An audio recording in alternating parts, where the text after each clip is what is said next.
sila sa titi. Sabi ko, gusto ko yan, akit ako.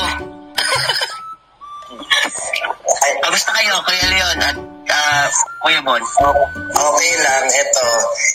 Yung mga latest nanggaling sa mga chiki babes natin, gagawin sa Manong Mel, si Ganong Puta, patay na patay at naglalaway pa kay Daddy Bon Pan. Kung anong Nako? Ganun ba? Si Ganong Puta ba may gusto kay Kuya Bon? At saka si Nana Mel. Pakita ko sa inyo yung trial isang babae ko lang to na anakan ko to ng isa. Huwag mo na ipakita. Huwag mo na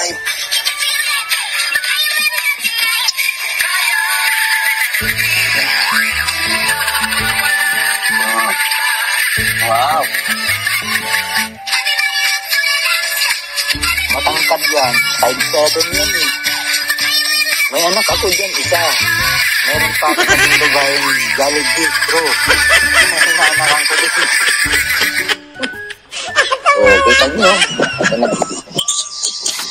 Ang ganda nung naging asawa ni Kuya Bon na anak. Kaya nga eh.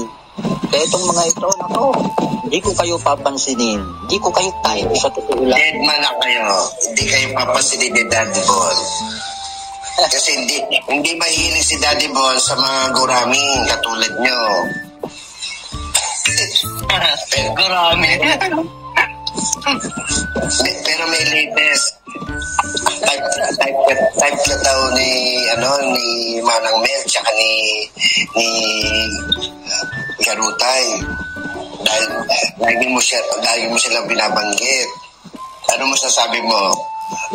Eto, si Kuya Patatas Boy talagang type na type si Patatas Boy kay Manong Mel. Inisin. Naglalawal sa akin yun, si Nana Mel. Pero akala ko lang yun. Yun pala, kay Kuya Bon siya laway na laway. Siguro namamasa ang niya kay Kuya Bon.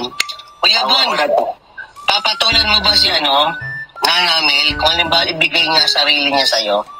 Ay putang ina, mas gusto ko bang mag-bigti na lang kaysa yung ganyan yung tsura. Gulo-gulo na yan eh. Mas sariwaan yan digital. Yung mukha niya. Ayan wala. Banggit yan. May gusto yata sa akin. Sa'yo na lang yun. Sa'yo na namin. Disclaimer lang Disclaimer lang. Nagkukwentuhan lang kaming tatlo dito Pag nagalit kayo, ibig sabihin, talo kayo. Sabi ni Nana Mel mga kabetero, tayo'y magsalsal. Mukhang salsal ang putang ina.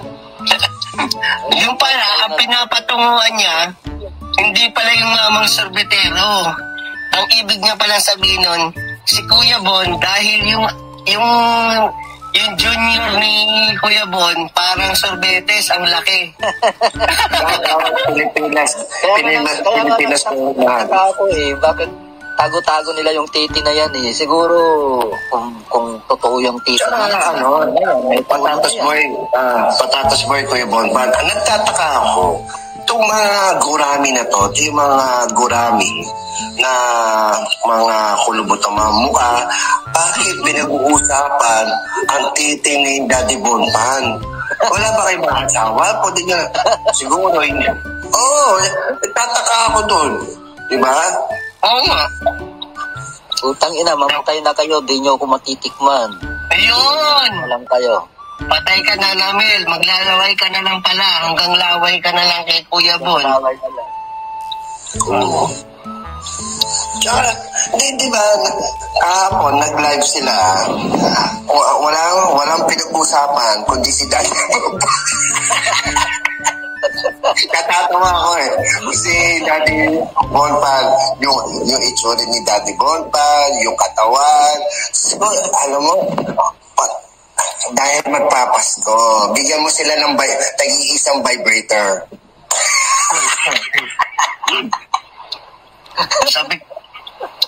Sabik na sabik si Nana Mel pala kay Kuya Bon. May ground, Oo